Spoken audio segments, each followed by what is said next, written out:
Olá, quero aproveitar esse primeiro episódio de 2025 para reafirmar o desejo de um ano feliz, corajoso, com saúde, com os desafios que a gente se propõe, que os desejos sejam desejos realizados, que a solidariedade, muitas das coisas que vem acontecendo no Brasil, no mundo, que a humanidade se erga nas possibilidades de solidariedade, do comunitário, do que é o coletivo, a reaprendermos ou reinventarmos, como estava no texto que eu li, né, desejando um final de ano, boas festas, que a gente reinvente a perspectiva de uma reexistência solidária, fraterna, né,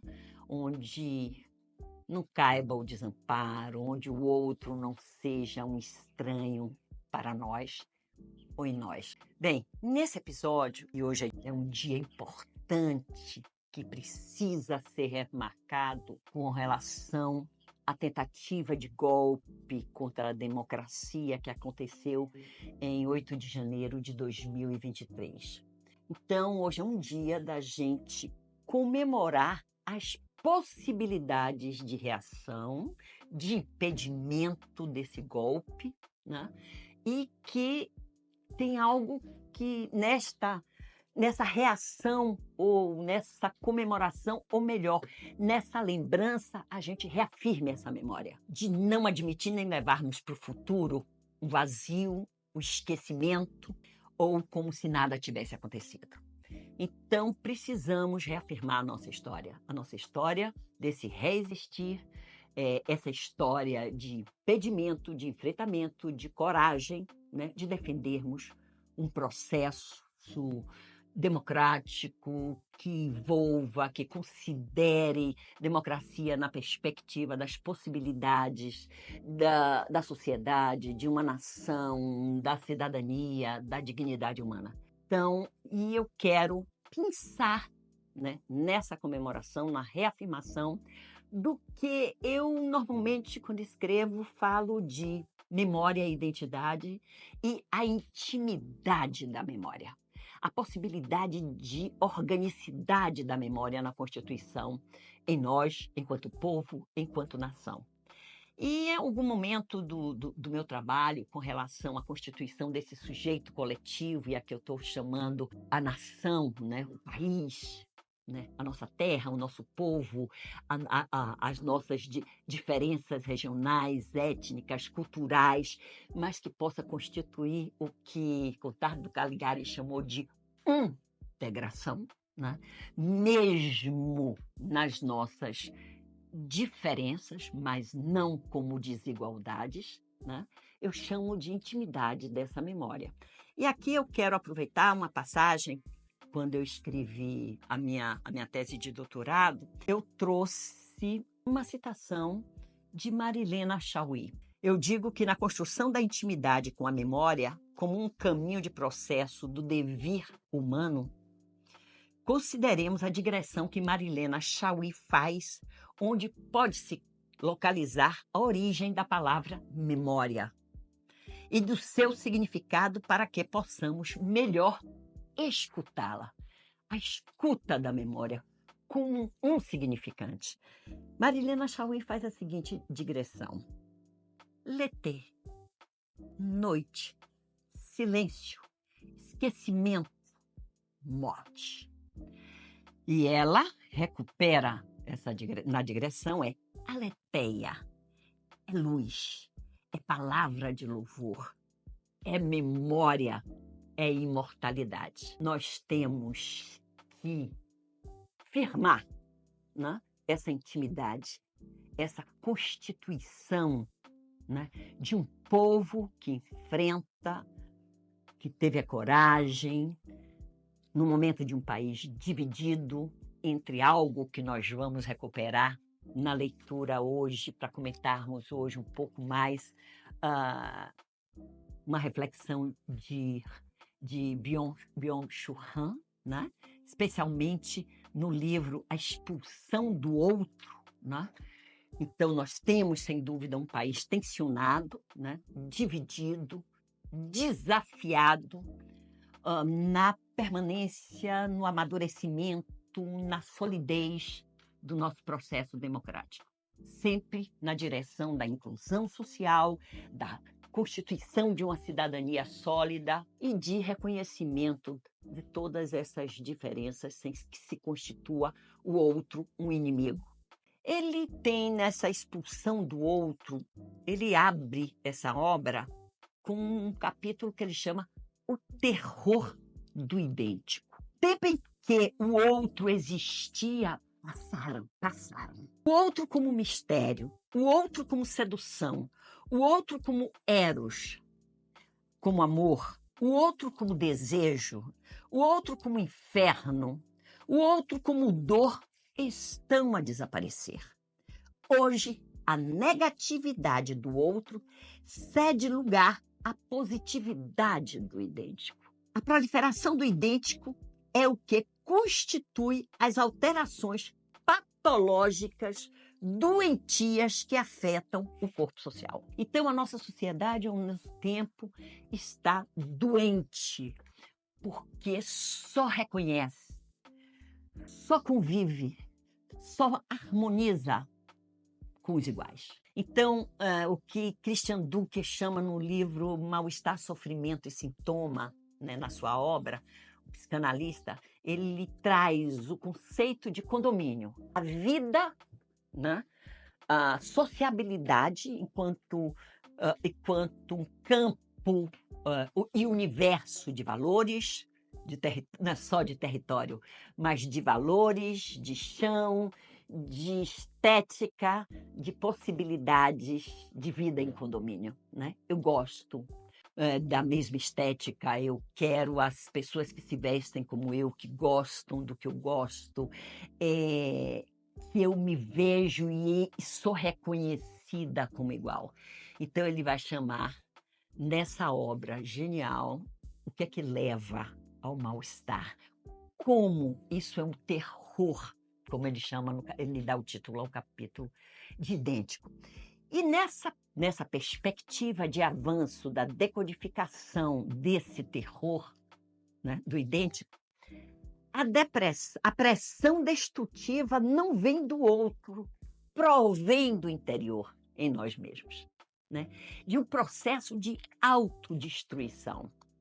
A depressão como pressão interna, ele vai dizer, desenvolve traços de autoagressão. O sujeito que, ao ver-se forçado a contribuir com os termos de rendimento, de produtividade, de meritocracia, do excelente, né, se torna depressivo. Agride-se, de certo modo, a paulada ou asfixia de si mesmo. Não é unicamente a violência do outro que se revela destrutiva. Não é a expulsão do outro põe em marcha processos destrutivos totalmente diferentes. A autodestruição.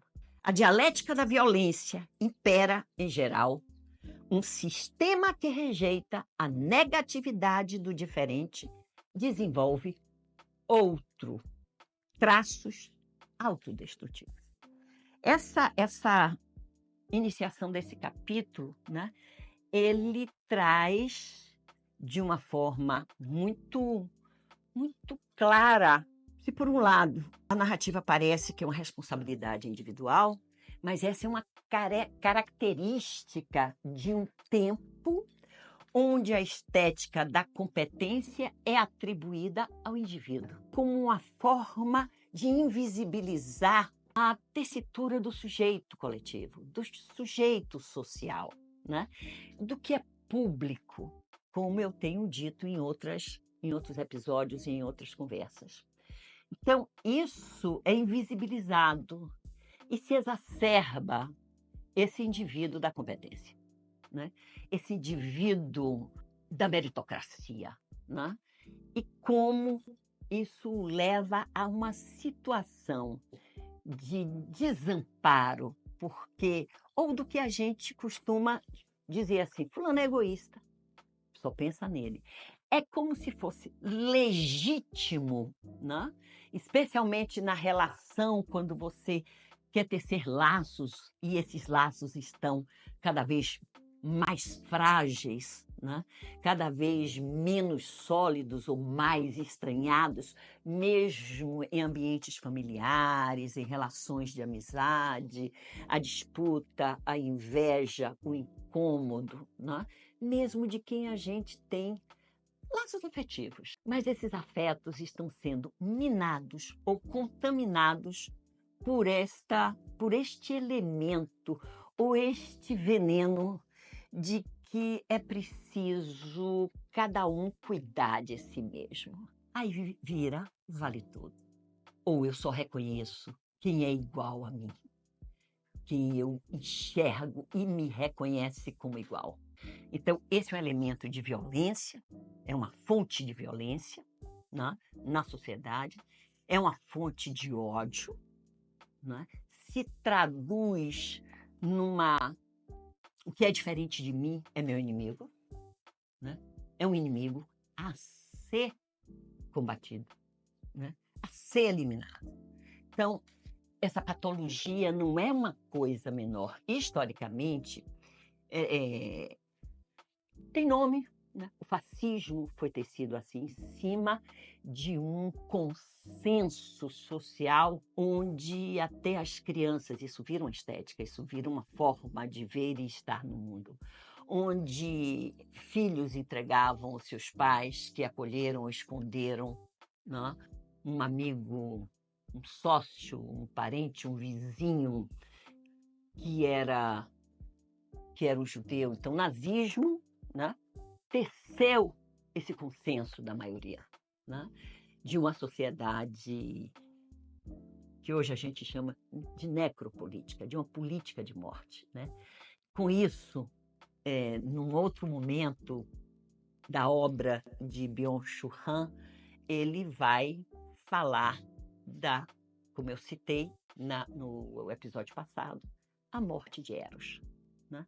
Então, nesse livro, ele vai buscar, a partir de uma análise do filme, como eu fiz referência, melancolia, né?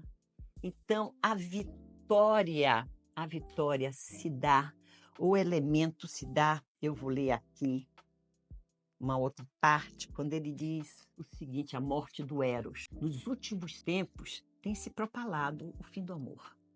Hoje o amor estaria desaparecendo por causa da infinita liberdade de escolha, da multiplicidade de opções e da coerção da otimização. Já na outra obra, ele fala da exacerbação da positividade, né? Então, com isso, ele está trazendo, eu quero resgatar aqui, o elemento da liberdade, né? Eu tenho a liberdade de escolher do que eu quero. Então, como no capitalismo neoliberal, esse elemento da liberdade surge como sujeito da emancipação, como eu lembrei de que eu não tenho patrão, mas eu sou escravo também de mim mesmo, né? Eu sou livre e escravo de mim na produção, né? Essa liberdade, ela impacta sobre a sociabilidade, sobre direito, sobre garantias e sobre negação das instituições.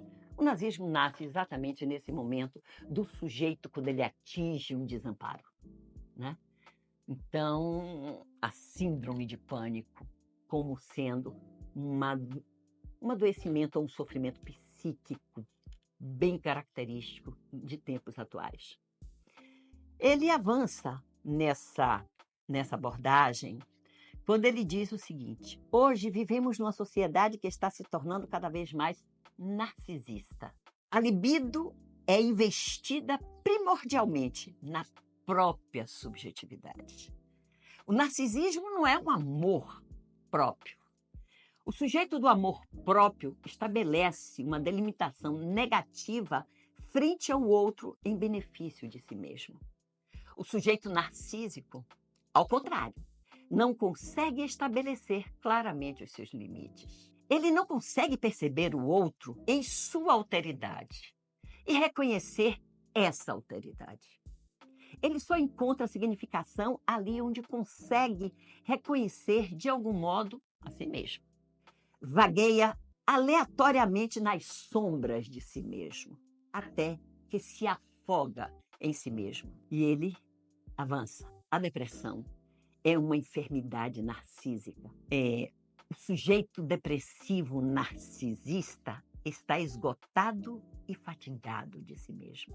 O sujeito de hoje, voltado narcisicamente ao desempenho, está à busca do sucesso. Sucesso e bons resultados trazem consigo uma confirmação de um pelo outro.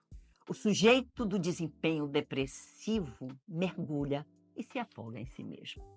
Então, com essas passagens e esses momentos da obra do Han, o que eu pretendi aqui é reforçar a necessidade e a importância, mais do que necessidade, a importância e a essencialidade de vínculos afetivos onde sejamos capazes de reconhecer as nossas diferenças de todas as ordens, mas que isso não signifique uma desigualdade, nenhum elemento de estranhamento de pessoas de gerações diferentes, de etnias diferentes, de religiões diferentes, de regiões diferentes, de Brasis diferentes, mas que se reconheçam como humanos, capazes de terem um conforto na sua e na nossa humanidade. Assim, nós vamos tecer um nós, não só como pronome, mas como um ato de vida. Aguardo vocês no nosso próximo episódio.